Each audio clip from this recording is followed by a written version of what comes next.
Good evening and salutations, my Days of Our Lives fans. So, here's the thing about this episode. If you're not a Jack and Jennifer fan, you're probably not going to like this one. This one is very focused on Jack and Jennifer. I don't hate them. I'm not really crazy about them. But I didn't think this was... Let me try to explain this. The one thing that I do like about Days is that, unlike General Hospital, sometimes when they just start throwing in a bunch of characters, this one, usually tends to focus on, maybe, two main storylines, and, they're putting, a fluff piece in or whatever. Just, for padding, just to, max it out to an hour. So I usually like these episodes. Is this particular episode that I had issues with. So, first of all, Abby acts like a damn child. There's just no other way around it. She's acting like she's 12 years old, like she found her dad looking at another woman or something, and she decides to just start having a temper tantrum. That's literally what she did. And she gets on, she's on stage or whatever, she's talking, and she's like, oh, I went to your shoot, but I was like, no. What it really looks like is it looks like you were lurking through her room without her permission. And you just happened to stumble upon something that really was none of your damn business in the first place. And, she's all like, oh, she just starts, oh, my God. She's all like, you need to know, Mom, you need to know this, you need to know that, and she starts talking. I'm not gonna lie, I kind of started looking at my phone, but then she, runs off or whatever, like she's 12 years old, into the bathroom where she just locks herself in because, honestly, to tell you the truth, I don't even want to sit there and say that's what grown women do, but that's what women like her do. I'm not going to sit there and come on here and start to insult women and, when it's really her that probably does stuff like that, or women like her. So anyway, at this point, she's literally in this episode for 5 minutes max, I guess. And then you don't see her throughout the entire episode. You got Chad and Gwen, wondering what's going on, and finally, Chad is like, well, she left. She just ran away. The way he says it, it's like she ran away like she was a child. She's a grown woman. If she wants to sit there and have some time by herself, that's fine. He also commented on the fact that she shouldn't be mixing the meds with alcohol, but, whatever at this point, right? Gwen is just, being Gwen. Nothing new. I've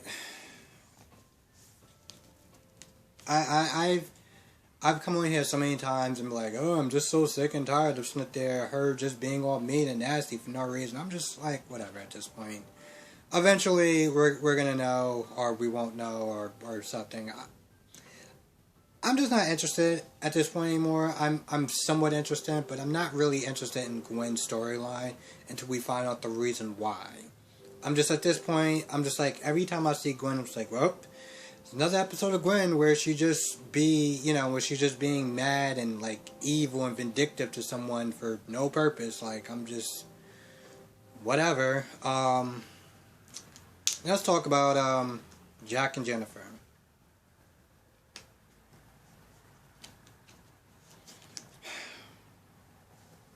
Here's the thing about Jack. Jack likes to dig himself into a hole. There's just no other way around it. Jack likes to dig himself into a hole.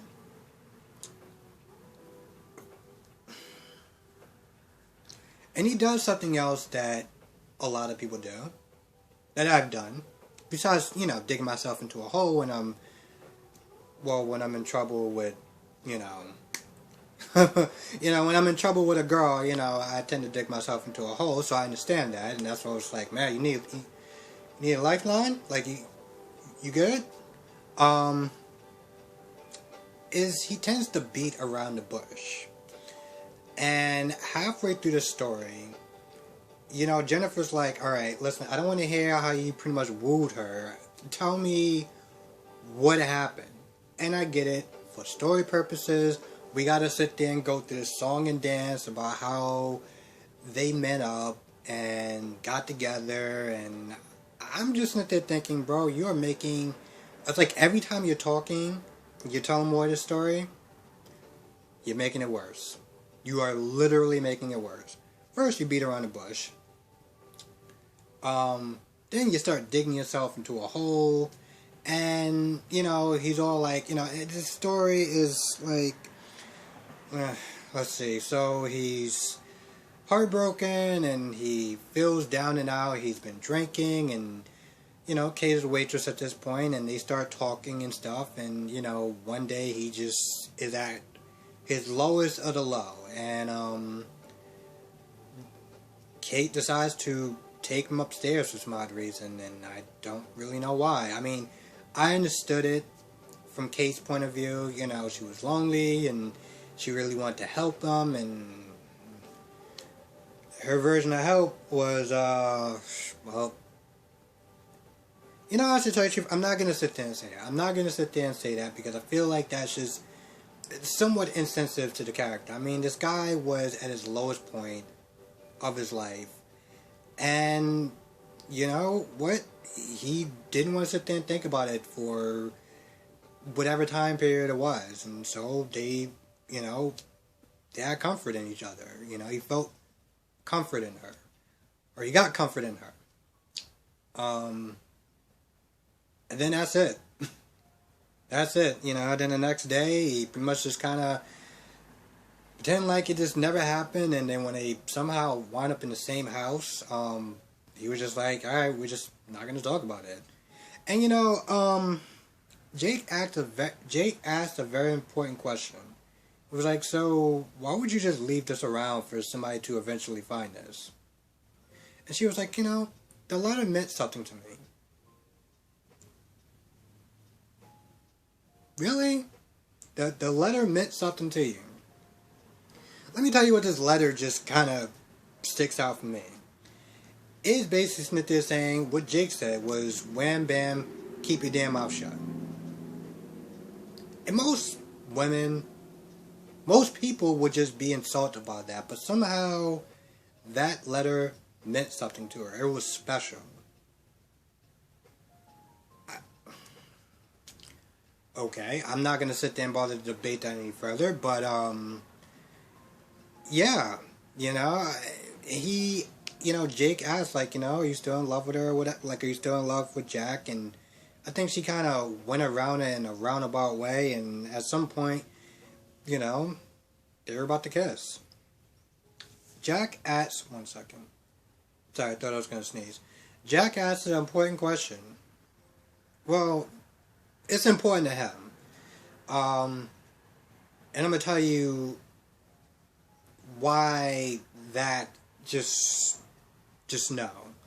He's like, you know, will you ever forgive me? And of course, you know, Jennifer just has that look in her face, you know, and then it ends. Now, here's the thing.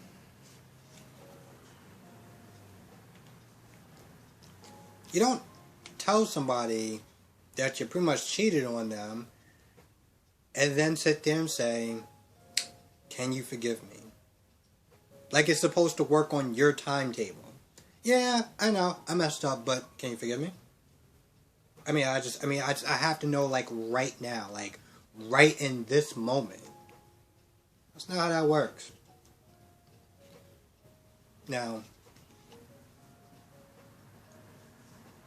most people sit there and say your piece, and you let her see how she feels.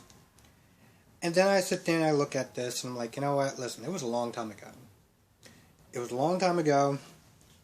This happened when he was at his lowest point. Y'all have had years together. And so the question really becomes, do you want to sit there and practically throw away everything because of that one time? But then again, you can sit there and look at it and be like, I can sit there and say that, but then if the question was on me, and that happened to me, I don't know how I'll feel. I don't know if I'll sit there and be like, you know what, you can kick rocks. So I can't sit there and judge it, or judge her one way or the other, Maybe that might be too much for her, I mean, people could sit there and be like, you know what, that's, you're just throwing away so many years over a mistake or indiscretion or whatever. But then you gotta sit there and put yourself in those shoes and be like, could you really honestly answer that same question? Could you forgive him? I don't know if I get it. So, anyway, with that being said, that was pretty much the majority of this episode. It was just a Jack and Jennifer episode where Jack explained for an hour of what he did and will you forgive me? And I'm just like, again, I'm just not there thinking, I was like, bro, you know what? I get you telling the story because you have to, but just to let you know, by you going around and being around the bush and telling all these different events that's happening, you are just slowly digging yourself into a hole. I know that because I've done the same thing, and it's not fun. But yeah, with that being said, that's pretty much about it. I guess we just have to wait and see what's going on. It's really weird. This is the end of the review. I'm just going to rant for a little bit.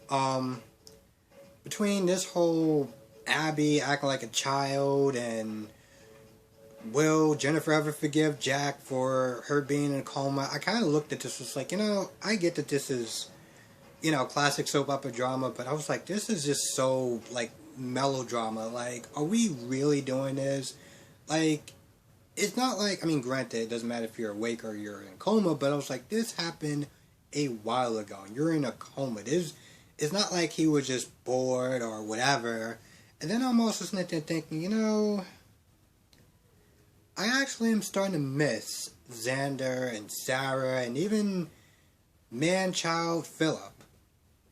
Okay, I really don't miss him, but I miss the dynamic and everything and how that stuff works. And this whole Jack and Jennifer, Gwen plot is just like, oh, come on, seriously, we're really doing this? But you know what? At the same time, I'll take that over any scene with Ali any day of the week. And with that being said, I'm going to go. Thank you so much for watching. Let me know what you thought of this episode. Did you like it? Did you not like it? Yeah. Have a good day or good night. Be safe. Catch you in the next review.